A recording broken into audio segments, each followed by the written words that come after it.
అమ్మ నాన్న మమ్మల్ని పోషించడానికి ఇంట్లో వాళ్ళందరికీ ఫుడ్ పెట్టడానికి ఎంత కష్టపడ్డారంటే ఓవర్ టైం వర్క్ చేసేవాళ్ళు.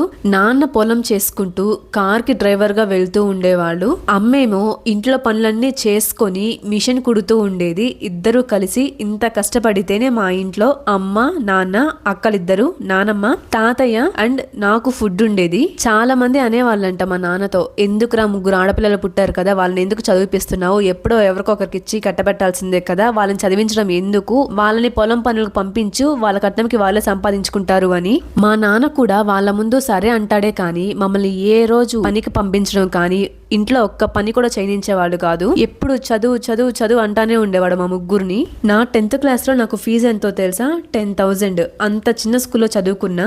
మా అక్కలిద్దరు కూడా అంతేలేండి. మా అమ్మ నాన్న అదృష్టం ఏంటి అంటే నేను కానీ మా అక్కలిద్దరు కానీ బాగా చదువుతాము. అయితే ఇంటికి స్కూల్ కి 2 కిలోమీటర్స్ డిస్టెన్స్ ఉండేది. నడుచుకుంటూ వెళ్ళి నడుచుకుంటూ వచ్చే వాళ్ళమి. వెళ్ళడానికి 2 కిలోమీటర్స్, రావడానికి 2 కిలోమీటర్స్, మొత్తం 4 కిలోమీటర్స్. అందుకేనేమో మేము ఇప్పటికీ హెల్తీగానే ఉంటాము.